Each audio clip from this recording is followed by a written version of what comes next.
भगवान शिव, जो कि ब्रह्मांड के योगी हैं, संहार के देवता और बदलाव के प्रतीक, उनका प्रभाव हिंदू धर्म से भी आगे जाता है।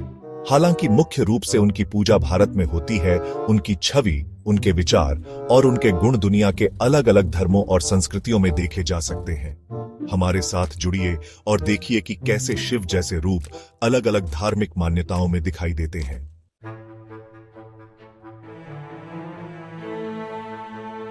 हिंदू धर्म और बौद्ध धर्म के बीच सबसे दिलचस्प संबंधों में से एक शिव और अवलोकितेश्वर के बीच का है। महायान बौद्ध धर्म में अवलोकितेश्वर करुणा के अवतार हैं, जैसे शिव अपने दयालु रूप में। तिब्बती बौद्ध धर्म में महाकाल एक उग्र रक्षक शिव के रौद्र रूप से बहुत मिलते जुलते हैं, जो विनाश और नवीनीकरण का प्रतीक है। शिव की ध्यान मुद्रा भी कई बौद्ध देवताओं के चित्रण में दिखाई देती है, जो वैराग्य और ज्ञान पर जोर देती है। इसके अलावा नेपाल में, जहां हिंदू धर्म और बौद्ध धर्म सदियों से साथ साथ रहे हैं, शिव को कभी कभी आदि बुद्ध, ज्ञान और जागृति की एक आदि शक्ति के समान माना जाता है। यह गहरा संबंध दिखाता है कि कैसे आध्यात्मिक अवधारणाएं धार्मिक सीमाओं से परे हैं।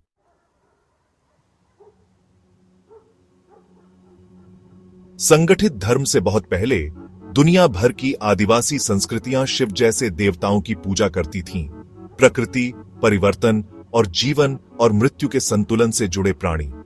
भारत में कई आदिवासी समुदायों के अपने शिव हैं। उदाहरण के लिए मध्य भारत का गोंड जनजाति बड़ा देव की पूजा करता है, जो शिव से मिलता जुलता एक देवता है, जो अक्सर जंगलों, जानवरों और रहस्यवाद से जुड़ा होता है।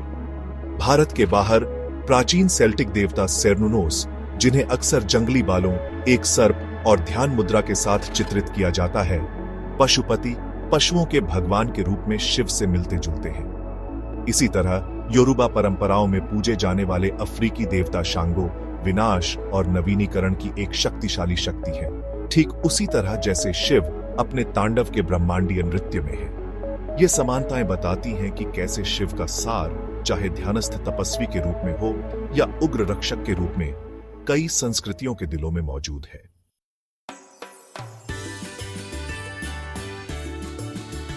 प्राचीन फारस में दिव्य अग्नि की अवधारणा पारसी धर्म के केंद्र में थी। भगवान अहुरा मज़दा प्रकाश, ज्ञान और ब्रह्मांडीय व्यवस्था से जुड़े थे, ठीक उसी तरह जैसे शिव महादेव के रूप में है। कुछ विद्वान शिव और सुमेरियन देवता एंकी के बीच भी समानताएं बताते हैं, जो पानी और शुद्धिकरण से जुड़े थे, जैसे शिव पवित्र गंगा से जुड़े हैं। हालांकि ये संबंध अकादमिक बहस का विषय बने हुए हैं, वे हमें याद दिलाते हैं कि आध्यात्मिक आदर्श समय और भूगोल से परे हैं।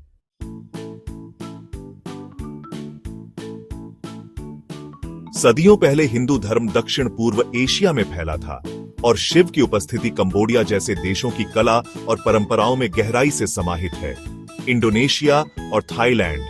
कंबोडिया का प्रसिद्ध अंगकोर वॉट मंदिर, जो मूल रूप से विष्णु को समर्पित था, उसमें शिव को ब्रह्मांडीय नर्तक के रूप में कई चित्रण हैं। इंडोनेशिया में शिव को बटारा गुरु के रूप में पूजा जाता है, जो ज्ञान के सर्वोच्च शिक्षक हैं। हिंदू और स्थानीय एनिमिस्ट मान्यताओं का मिश्रण।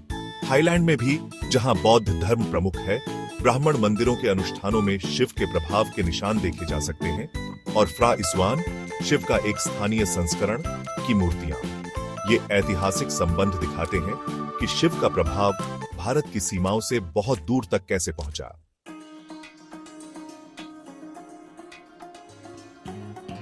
शिव केवल एक देवता नहीं है, वह एक ब्रह्मांडीय सिद्धांत है जो विभिन्न संस्कृतियों और धर्मों में गूंजता है।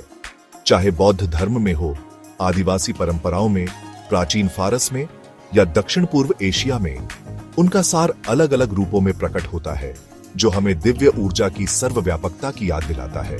शायद इसीलिए शिव को आदि योगी कहा जाता है, पहले शिक्षक, शाश्वत शक्ति जो मानवता को परिवर्तन और आत्म साक्षात्कार की ओर ले जाती है। AUM नमः शिवाय।